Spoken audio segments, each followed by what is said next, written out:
Alors, quand on analyse la littérature sur la pente tibiale et le ligament croisé antérieur, on se rend compte que il y a beaucoup de publications et surtout au cours des dernières années.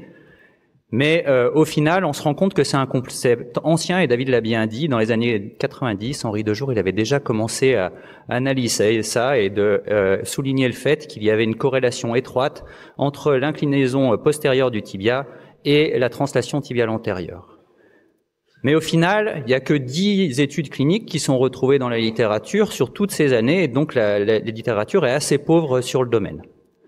Néanmoins, on sait que les taux d'échec de nos plasties du LCA sont non satisfaisantes, avec des taux d'échec qui peuvent aller jusqu'à 20%, qu'il existe une corrélation étroite entre la pente tibiale excessive, encore une fois, et les contraintes qu'on va aller exercer sur le ligament croisé antérieur. Et quand on va réduire cette pente tibiale, on va améliorer la stabilité en diminuant les contraintes sur le ligament croisé antérieur. Une pente tibiale excessive de plus de 12 degrés est un facteur indépendant décrit dans la littérature comme un facteur de risque excessif de d'échec de vos plasties du LCA, avec des taux d'échec qui vont osciller entre 5 et 10 fois plus pour ces patients qui ont des pentes tibiales excessives. Donc on a voulu évaluer nos patients, on les a évalués sur une cohorte qui rassemblait les patients de Pierre Chambab, puis ceux de Bertrand, Mathieu et moi-même. Sur une étude rétrospective entre 2000 et 2020, on a analysé au final pas tant de patients que ça, vous voyez, 27 patients sur les 16 000 ligamentoplasties qu'on avait fait. C'était tous des patients qui avaient une pente tibiale supérieure ou égale à 12, et la technique était donc une ostéotomie de fermeture antérieure, comme vous l'a décrit David.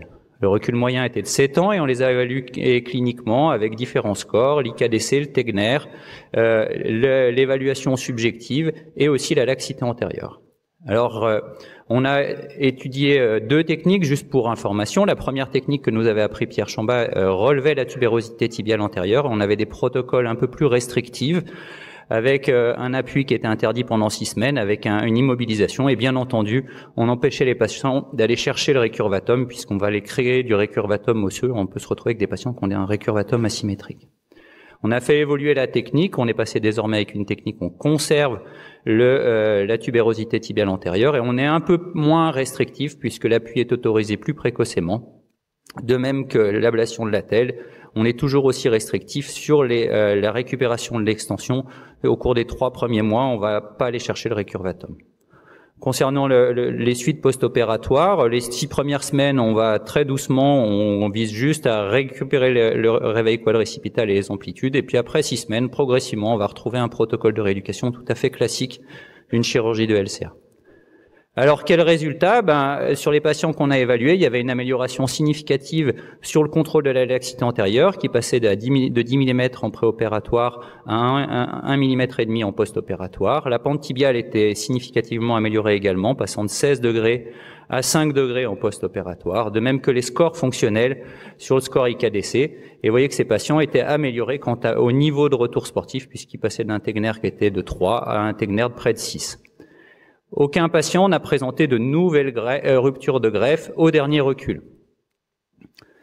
Est-ce que c'est une chirurgie qui est safe? On a les mêmes constatations que David. On a très peu de complications. On a quand même 25% de réopération, mais c'est majoritairement l'ablation du matériel. On a rapporté une fracture de stress en regard des agrafes qui a complètement consolidé quand on a repris le patient, et le patient a repris, c'est un athlète de haut niveau, il a repris au même niveau. Quant à la cible, on a fait une analyse en sous-groupe pour voir s'il y avait une différence significative entre les résultats obtenus fonctionnels et la satisfaction. Si les patients étaient dans et en dehors de la cible, on avait défini entre 4 et 10 degrés comme en mettant la cible idéale. Et vous voyez qu'il n'y a pas de différence entre ces 2 groupes. Les patients qui étaient dans la cible n'avaient pas de meilleurs résultats que les autres. Est-ce qu'il y avait d'autres éléments qui influençaient les résultats? On n'a pas trouvé de différence chez les patients qui avaient un plus long recul, plus de 10 ans, et les patients qui avaient moins de 10 ans de recul. De même, on n'a pas trouvé de différence significative en termes de résultats entre les patients qui présentaient une première ou une deuxième rupture du LCA ou les patients qui en avaient eu plus de ruptures de LCA.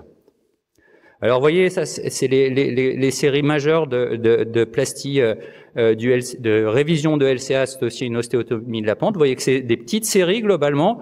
Seule la série de Mathieu Olivier rapportait 64 patients. En tout cas, toutes ces séries rapportent des corrections de pente qui sont dans les valeurs cibles, en dessous de 10 degrés, avec une amélioration significative sur les scores fonctionnels et des taux d'échec de greffe qui sont quasi nuls. Alors, quelle cible nous devons atteindre? Alors, l'équipe de David a rapporté comme étant la meilleure cible une pente tibiale entre 4 et 6 degrés, puisque c'était le meilleur moyen de corriger cette translation tibiale antérieure statique. Dans notre étude, il n'y avait pas de différence clinique, en tout cas, chez les patients qui étaient dans la cible et ceux qui étaient en dehors de cette cible. Nous, on avait établi 10 degrés comme limite supérieure. Alors, est-ce que c'est une chirurgie de sauvetage? Encore une fois, l'étude de Mathieu Olivier avait rapporté 50% quand même de patients qui étaient capables de retrouver des activités sportives à impact.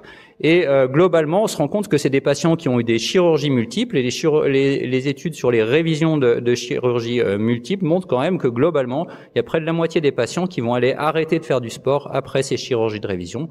Et dans notre étude, on a trouvé des rapports similaires à ceux de Mathieu, avec 45% de retour au sport à impact.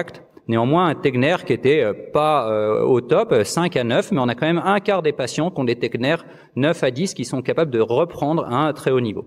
Donc, il ne faut pas considérer cette chirurgie-là comme une chirurgie de sauvetage. C'est une chirurgie qui permet à des gens très athlétiques et qui ont envie de reprendre le sport de revenir au meilleur niveau. Alors, est-ce qu'il y a des facteurs qui influencent les résultats, les lésions méniscales ou les lésions cartilagineuses? Est-ce que le résultat se détériore avec le temps? Et vous voyez que dans les études sur les révisions de LCA, les résultats sont globalement stables dans le temps. Est-ce que le nombre de ruptures influence le résultat? Nous, on n'a retrouvé aucun facteur confondant dans cette série.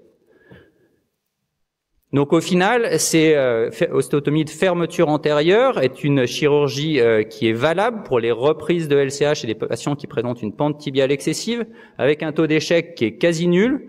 Et on peut espérer quand même chez ces patients de leur promettre, dans un certain nombre de cas, de reprendre de l'activité sportive. Néanmoins, on ne connaît pas encore la cible idéale à viser, on ne sait pas encore quels sont les facteurs clairs qui affectent les résultats, et on ne sait pas également quel est le timing, à quel moment il va falloir aller proposer cette chirurgie. Est-ce que c'est dans la première révision, est-ce que c'est dans la deuxième ou la troisième? Donc au final, on n'est qu'au début de l'histoire sur le plan clinique. En tout cas, il va falloir avancer un peu plus, avoir des séries avec des plus grosses cohortes pour affiner nos résultats. Je vous remercie.